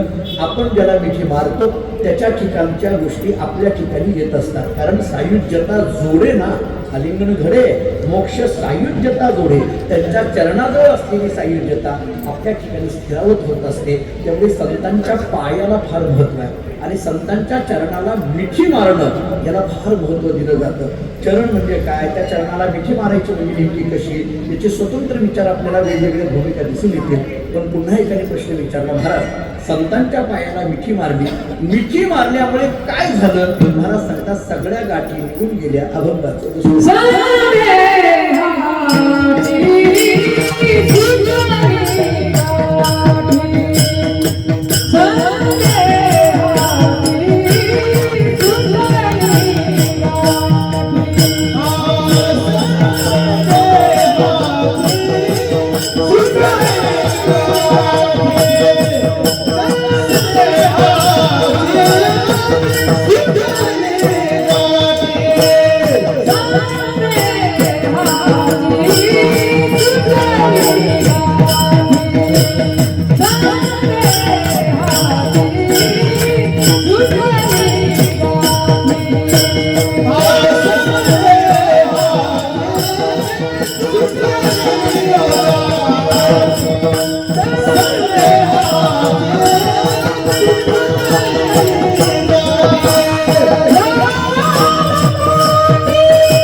संत भेटी पायी मिठी पडली तो संदेहाची सुटली गाठी झालो कोटी शतळ विठाला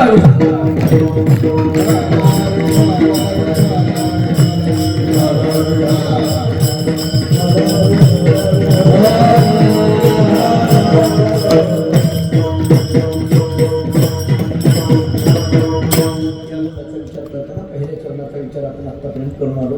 धन्य काळ संत भेटी पायी मिठी पडली तो. इथं धन्य शब्द काय, काळ शब्द काय, संत भेटी म्हणजे काय हे कळालं. पायी मिठी पडली तो इथला मिठी शब्दाचा अर्थही थोडाफार आपण पाहून आलो. आता संदेहाची सुटली गाठी झालो कोटी शीतळ. संतांच्या पायाला मिठी मारली, काय झालं? संदेहाची सुटली गाठी. मला सांगता सगळ्या गाठी निघून गेल्या. आता ह्या गाठी कोणकोणत्या आहेत? गाठी म्हणतो म्हणायचं कशाला?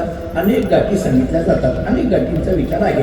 चिताची गाठ आहे, संशयाची गाठ आहे, प्रारब्धाची गाठ आहे, 3 गुणांची गाठ आहे, विकल्पाची गाठ आहे, विकारांची गाठ आहे, लग्नाची तरी काय गाठच आहेत ना. पण मला सांगता सगळ्या गाठी संपल्या. तो का म्हणे सोडिल्या गाठी दिली मिठी पाय असे. आमच्याकडे आणखी एक शब्द आहे. आता तुमच्याकडे मुंबईत आहे का नाही माहीत नाही. आमच्याकडे एक असा शब्द आहे, एखादा माणूस जर गप बसलेला असला आणि मग शांत बसले, मी म्हणलो का हे नेहमी गप बसलेले असतात, कसं काय? त्यांनी सांगितलं महाराज तुम्हाला माहीत नाही, ते आतल्या गाठीच आहे. कुठून शब्द आला शब्द मला वाटायला म्हणजे डॉक्टरला एखादी ₹1,00,000 द्यावे ना, आतली गाठ शोधून काढतो. आता हे मन महाराज म्हणतात इथं कोणत्याच गाठी राहिल्या नाही. संदेहाची सुटली गाठी. हा संदेह म्हणजे संशय. कोणता संशय? संशय शब्दाची व्याख्या काय? वेदांताने व्याख्या अशी सांगितली आहे, एका विशेषामध्ये विरुद्ध 2 विशेषणाचं ज्ञान होणं त्याला संशय म्हटलं जातं. आणि त्याला उदाहरण दिले, स्थानोर्वान पुरुषोर्वान, स्थानोर्नवान पुरुषोर्नवान, द्विकटिक संशय, चतुष्कटिक संशय, प्रमाण संशय वेगळा, प्रमेय संशय वेगळा, आत्मविषयक संशय वेगळा, अनात्मविषयक संशय वेगळा. संशयाची मोठी परंपराच आपल्याकडे सांगितलेली आहे. या अभंगाच्या संबंधाने 3 संशयाचं चिंतन करता येण्यासारखं आहे. विस्तार करण्याची जरी वेळ नसली तरी त्या संशयाची नावं आणि त्या संशयाच्या निराकरणाकरता केलेली प्रमाणं तेवढी सांगून पुढे जातो. नीट ऐका. 3 संशय विचारात घेता येण्यासारखे आहे. पहिला संशय, जीव परमात्म्याहून भिन्न आहे का अभिन्न आहे? 1. दुसरा, परमात्मा सगुण आहे का निर्गुण आहे? 2. आणि तिसरा, संपूर्ण जगत सत आहे का असत आहे? 3. हे संशय आहेत ना. जीव परमात्म्याहून भिन्न म्हणायचा का अभिन्न म्हणायचा हा संशय आहे. परमात्मा सगुण म्हणायचा का निर्गुण म्हणायचा हा संशय आहे. आणि जगत सत म्हणायचं का असत म्हणायचं हा संशय आहे. या 3ही संशयाच्या निराकरणाकरता एक प्रमाण देऊन जातो. विस्तार करत नाही. जीव परमात्म्याहून भिन्न आहे का अभिन्न आहे? तुकोबारा एकाच प्रमाणाने हा विषय मिटून टाकतात. तुका म्हणे कैची कीव आणि कोठे जीव निराळा. संपलं पहा. जीव परमात्म्याहून भिन्न आहे का अभिन्न आहे? अरे कोठे जीव निराळा? तुका म्हणे कैची कीव कोठे जीव निराळा. याचा अर्थ जीव हा ब्रह्मस्वरूपच आहे. विषय संपला. आता दुसरं, परमात्मा सगुण आहे का निर्गुण आहे? ज्ञानोबारांनी एकाच प्रमाणाने विषय संपून टाकला. तुझं सगुण म्हणू की निर्गुण रे? सगुण निर्गुण एक तू गोविंद रे. किंवा तुकोबारा प्रमाण देतात, ज्याने ज्याने जैसे ध्यावे तैसे व्हावे कृपाळे. दुसरं चरण महत्वाचं आहे, सगुण निर्गुणाचा ठाव विटे पाव धरी येले. दुसरा संशय संपला. आता तिसरं, जगत सत म्हणायचं का असत म्हणायचं? मी एकच तुकोबारांचं प्रमाण याच्याकरता देतो. निर्याण प्रकरणातला अभंग आहे.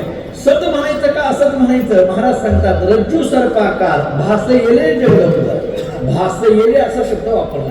याचा अर्थ याला सतही म्हणता येत नाही आणि असतही म्हणता येत नाही. सत असता होणं विलक्षण अनिर्वचनीय मिथ्या असा शब्द वापरला जातो. याला मिथ्या शब्द दिला जातो. भास येले. आमचे गुरु पाठशाळेमध्ये असताना सांगताना असं म्हणायचे, जग केलं म्हणायचं, जग झालं म्हणायचं का जग भासलं म्हणायचं? जग केलं म्हटलं की आरंभवाद, जग झालं म्हटलं की परिणामवाद, आणि जग भासलं म्हटलं की विवर्तवाद. आरंभवाद म्हटलं की नाही आहे, परिणामवाद म्हटलं की सांख्य, आणि विवर्तवाद म्हटलं की वेदांत.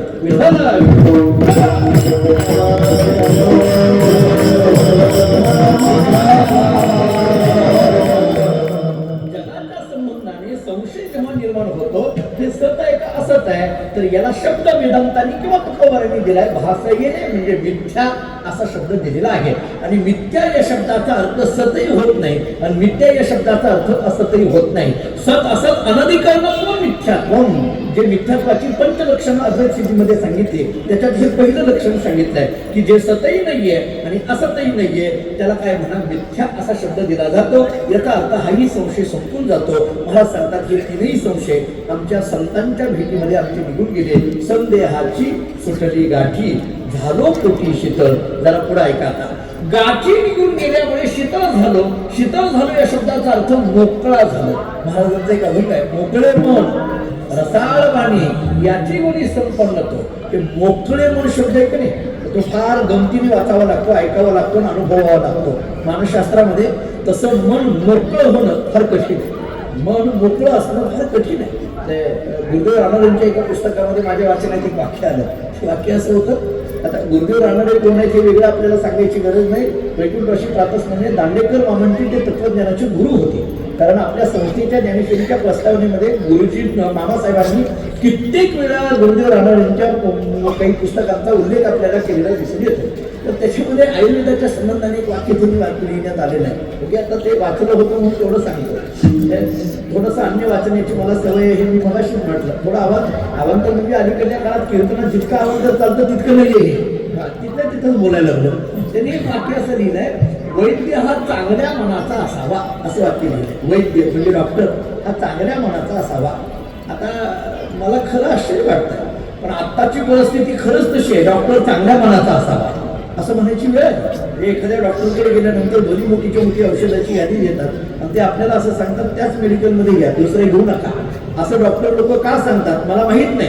मला माहित आहे पण माहित नाही म्हणून सांगितलं. मला का माहित आहे तर आता हे पडवेची मंडळी यांना माहिती विचारा. माझ्या घरामध्ये 4 डॉक्टर 2 हॉस्पिटल आहेत म्हणून मला माहित आहे, पण माझ्या घरचं कसं उघड करू म्हणून माहित नाही. म्हणून सगळ्या गोष्टी कशाला सांगत बसायच्या अशी परिस्थिती आहे. आणि त्यामुळे वैद्य चांगल्या मनाचा असावा हे सांगताना चांगलं मन या शब्दाचा अर्थ आहे मोकळ्या मनाचा. मोकळं मन या शब्दाचा अर्थ आहे कसलीही गाठी शिल्लक राहिली नाही, त्याला मोकळं मन म्हटलं जातं. झालो कोटी शीतळ. श्रीमद भागवतामध्ये वेणुगीताच्या संबंधाने एक थोडी चर्चा येते. आपल्याकडे जसं गोपी गीत आहे, युगल गीत आहे, भ्रमर गीत आहे, तसं वेणुगीत शास्त्रीच्या संबंधाचं गीत. काय झालं म्हणजे सगळ्या गोपिका एकदा भगवान श्रीकृष्ण परमात्म्याला विचारायला लागल्या, अरे कृष्णा, आम्ही तुझ्यावर एवढं प्रेम करत आहोत पण तू आमच्याकडे डोंबुली पाहत नाही आणि त्या बासरीला मात्र तू सोडत नाही. असं काय त्या बासरीमध्ये? सकाळी झोपेतून उठल्यापासून सायंकाळी झोपेपर्यंत ती बासरी तुझ्याजवळ असते का रे बाबा? भगवंतांनी फार गोड उत्तर दिलं. भगवंतांनी सांगितलं ही बासरी मला फार आवडते म्हणून माझ्याजवळ कायम. का आवडते? देवाने त्याची 3 कारणं सांगितली. भगवान श्रीकृष्ण म्हणायला लागले की बासरी मला का आवडते त्याचं पहिलं कारण, ही बासरी मी बोलल्याशिवाय बोलत नाही, मी वाजवल्याशिवाय वाजत नाही. बरोबर आहे? म्हणजे याचा अर्थ ती बोलल्याशिवाय बोलत नाही म्हणून मला आवडते. एक, जेव्हा जेव्हा बोलायचा प्रसंग येतो तेव्हा तेव्हा ती मधुरच बोलते, कटू कधी बोलत नाही म्हणून मला आवडते. आणि तिसरं सांगू, या बासरीमध्ये इथून तिथून कुठेही गाठ नाही म्हणून मला ही आवडते. झालो कोटी शीतळ.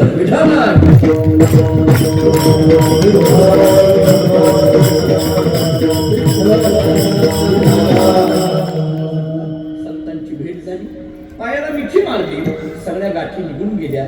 नवे नवे शीतळ या शब्दाचा अर्थ मोकळं शांत झालो आम्ही. एवढंच नाही, संतांच्या मुखातून आलेला जो वचनरूपी प्रसाद आहे त्यांनी काय झालं तर आम्ही भव नदी तरून गेलो. अभंगाचे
या उत्तरा प्रसादे भव नदी, भव या शब्दाचा अर्थ संसार, या संसाराला नदीची उपमा दिली. ऐका आता, संसाराला नदीची उपमा देण्याचं कारण काय? मुळात नदी म्हणजे कशी आहे हे कळालं की संसार कसा आहे हे लक्षात येईल. मी 2-3 कारण सांगतो. नदी कोणाकरताही प्रवाहित व्हायचं थांबत नाही. नदी कोणाकरताही प्रवाहित व्हायचं थांबत नाही. नदीचा प्रवाह अखंड चालू असतो. तसा संसार सुद्धा अखंड चालू आहे, कोणाकरता थांबत नाही. वेगळी लोक फार गमतीने बोलतात. आम्ही गेल्यानंतर घरी लोक आम्हाला म्हणतात, महाराज मे म्हणून हे सगळं चाललंय. आम्हालाच म्हणतात ते मे होऊन चाललंय. त्याच्या पुढचं बोलतात मी गेल्यानंतर यांना कळेल. मी मनातल्या मनात म्हणत असतो तू जाऊन बघ, म्हणजे सगळं मिळून चालतं. लोकांना हा अकारण अहंकार आहे, विद्या अहंकार आहे. तसं नदी कोणाकरता थांबत नाही, तसा संसार कोणाकरता थांबत नाही. भव नदी एक. दुसरा ऐका, नदी दुथडी वाहत असते, तसा संसार दुथडी आहे. एक थडी जन्माची आहे आणि दुसरी थडी मरणाची आहे, म्हणून भव नदी. तिसरं सांगतो, नदीमध्ये यमुना सारख्या नदीमध्ये कालियासारखा सर्प आहे, तसा संसार नावाच्या नदीमध्ये काम क्रोधाधिक सर्प आहेत, म्हणून भव नदी. मला सांगतात ही भव नदी आम्ही तरुण गेलो. भव नदीचा झाला तारा. तारा या शब्दाचा अर्थ तरुण गेलो. कशाने? या उत्तरा प्रसादे. प्रसाद हा शब्द संतांच्या मुखातून आलेल्या वचनाला लावलेला आहे, हे लक्षात घ्या. संतांच्या मुखातून आलेलं जे वचन आहे त्या वचनाला, संतांच्या बोलण्याला नुसतं बोलणं म्हटलेलं नाहीये, त्याला प्रसाद असा शब्द आलाय. आणि आहारशास्त्राची गमत सांगू. आहारशास्त्राने प्रसाद हा शब्द कधी आणलाय? आहारशास्त्र सांगतं आपल्या स्वयंपाकातील सगळे दोष निघून गेल्यानंतर त्या अन्नाला जे नाव येतं त्याचं नाव आहे प्रसाद. थोडक्यात जे निर्दुष्ट असतं त्याला प्रसाद म्हटलं जातं. थोडक्यात संतांच्या मुखातले जे शब्द आहेत ते प्रसाद का आहेत? कारण ते निर्दोष आहेत म्हणून. विठ्ठल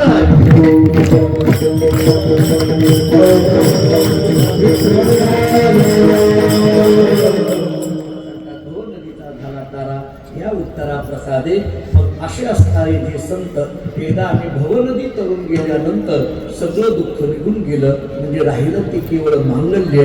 कुणी आमच्या पदरात टाकलं अभंगाचं शेवट.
अभंगाच्या शेवटच्या चरणातला प्रश्न कसा आहे पहा.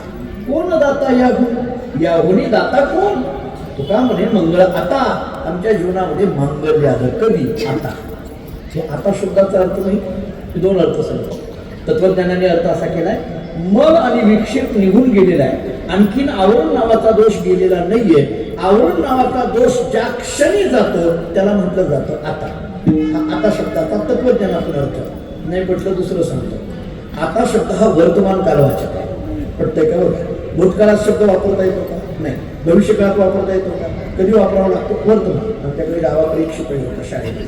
तर सकाळी आता ते उन्हाळ्यामध्ये सगळ्यांना सुट्टी असते, पण मुख्याध्यापकांना शिपायांना निकाल लागेपर्यंत रोज यावं लागतं. म्हणजे सकाळी 8 वाजता यायचं, सायंकाळी 5 वाजता बसायचं. विद्यार्थी नाही, शिक्षक नाही, मुख्याध्यापक येतील नाही येतील कोण त्यांना विचारायला लागले. कंटाळून जायचा. एके दिवशी त्यांना 8 वाजताच ऑफिस उघडलं, झाडून काढलं, 9 वाजताच ऑफिसला कुलूप लावलं आणि दरवाजावर खडून लिहिलं, आत्ताच गेलो. कळलं का बघा. मला सांगा, मुख्याध्यापक 10 वाजता आले तर काय वाजते? 2 वाजता आले तर? 2 दिवसानंतर आले तर? कळलं का आता? नाही आता तरी कळलं का? आता दुकानामध्ये मंगळ आता आता मला सांगतात महाळून आलं. कोण दाता याहुनी दाता कोण? यांच्याशिवाय दुसरा कोणी दाता नाही. यांच्याशिवाय या शब्दाचा अर्थ आहे देव असो अथवा जीव असो, यांच्याही पेक्षा दातृत्व जर कोणाकडे असेल तर ते समाधान. अहो, जीवापेक्षा तर श्रेष्ठ आहेच आहे, पण देवापेक्षा सुद्धा श्रेष्ठ दातृत्व आहे. एका वाक्यात अर्थ सांगतो. जीवही दाता आहे, देवही दाता आहे आणि संतही दाते आहे. ऐका, जीवही दाता आहे, देवही दाता आहे आणि संतही दाते आहेत. पण फरक आहे. जीव दाता आहे, पण कसा? काहीतरी घेण्याच्या अपेक्षेने जो देतो त्याला जीव म्हणा. काहीतरी अगोदरच घेतो मग देतो त्याला देव म्हणा. आणि काहीही न घेता जे देत राहतात त्यांना संत म्हणा. कळलं का? पहा, काहीतरी घेण्याच्या अपेक्षेने देतो त्याला जीव म्हणा. आपण एखाद्याला 100 रुपये दिले, आपली अपेक्षा असते ज्यांना आपल्याला काहीतरी द्यावं. 100 रुपये दिले, काहीतरी द्यावं, काहीतरी द्यावं. नाही काही देता आलं, मतदान दे, घे 100. म्हणजे तुमच्याकडे असेल, आपल्याला काही त्याच्यातलं माहीत नाही, बोलतही नाही ते. पण देणं घेण्याच्या अपेक्षेने आहे ते जीवाचं. देव असा गमतीचा आहे. घेसी जेव्हा देसी ऐसा असाशी तू उदार. गाव सोन्याचं दिलं पण बुडबुड पोहे घेतली हे विसरून जमत नाही. संत मात्र उदार उदार भरले अनंत भांडार, काहीही न घेता देत राहतात. कोण दाता यावं. एक आता आणखी एक सांगतो. भावता माझ्याकडे वेळ संपत आली म्हणण्यापेक्षा संपलेली आहे, पण तरी 1-2 मिनिटं फक्त आपले घेतो. 2-5 मिनिटं चालेल? 2 मिनिटं चालेल का? नाही, मी घेणारच आहे. तुम्ही नाही म्हणलं तरी मला घेणारच नाही. माझ्याकडनं थोडा उशीर झाला मान्य, पण ट्रॉफिकमध्ये अडकल्यानंतर मुंबईतल्या कीर्तनाला उशीर महाराज काय येतात याचं एकच कारण ट्रॉफिक. विठाला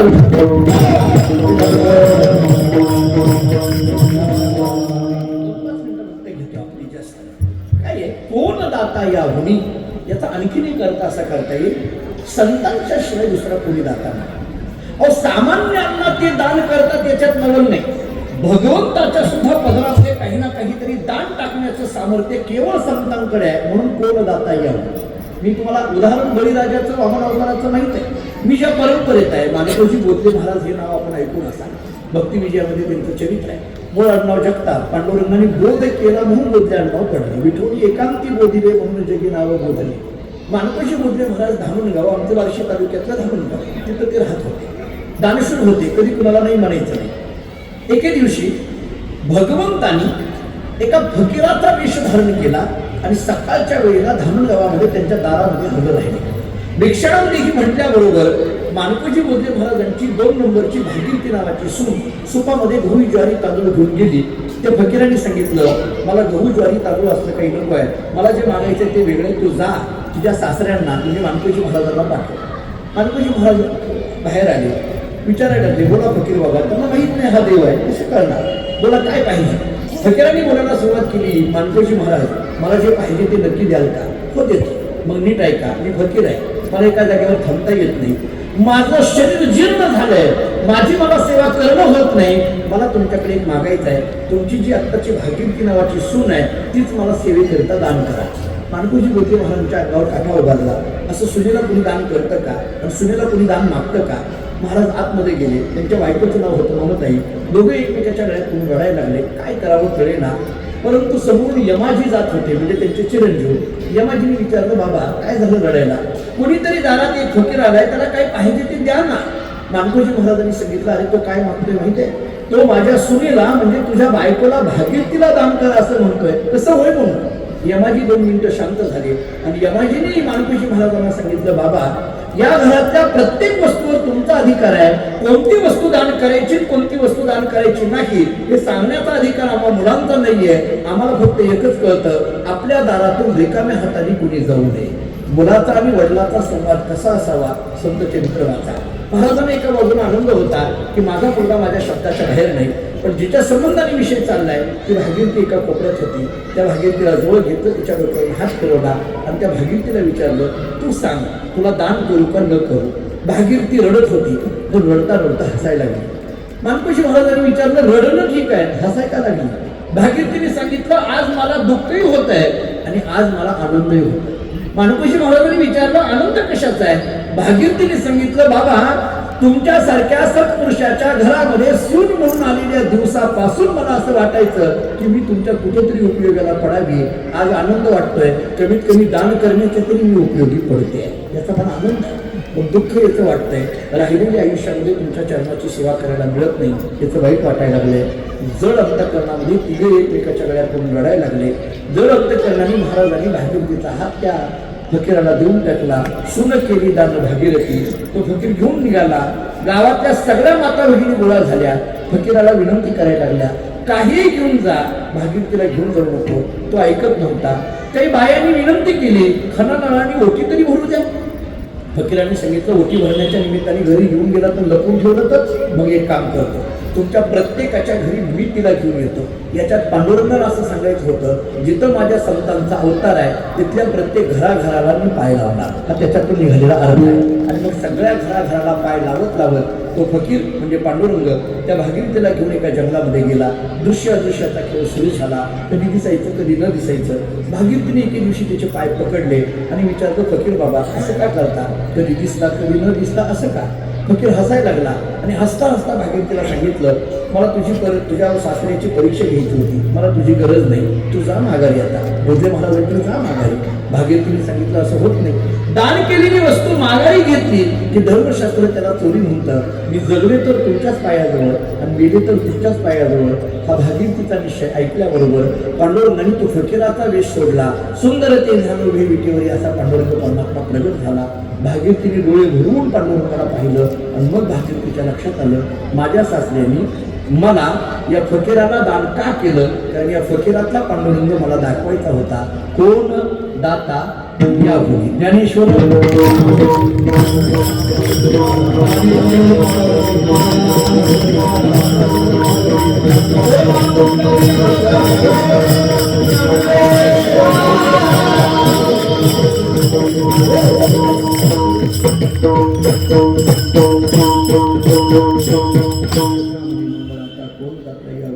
संदेहाची सुटली गाठी झालो उपदिष्ट या भंगाचा विचार माझ्या धावते वेळेमध्ये अल्पमतीने जितका करता येणं शक्य आहे तेवढा करण्याचा प्रयत्न केला.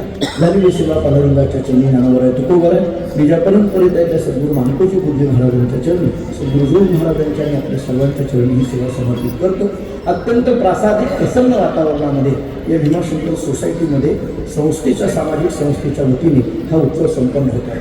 25 वर्ष झालं सातत्याने आपण हा उत्सव करत आहात. याचा रौप्य मला मगाशी साहेबांनी नवरे साहेबांनी सांगितलं, 30 वर्षापूर्वी ही सोसायटी स्थापन झाली आणि 25 वर्ष झालं इतर सोसायटीमध्ये सत्ता होत आहे. म्हणजे गेली 25 वर्ष झालं आपण इथं पारायण करतोय, भजन करतोय, नामचिंतन करतोय. एका अधिष्ठानाच्या समोर भीमाशंकर सामाजिक संस्थेच्या माध्यमातून सोसायटीमध्ये हा उत्सव करत आहात. आपल्या सर्वांवर ज्ञानवरांची कृपा अखंड राहावी एवढी भावना व्यक्त करतो. पुनश्च एकदा ही सेवा भगवत चरणी समर्पित करतो. या ठिकाणी विठ्ठल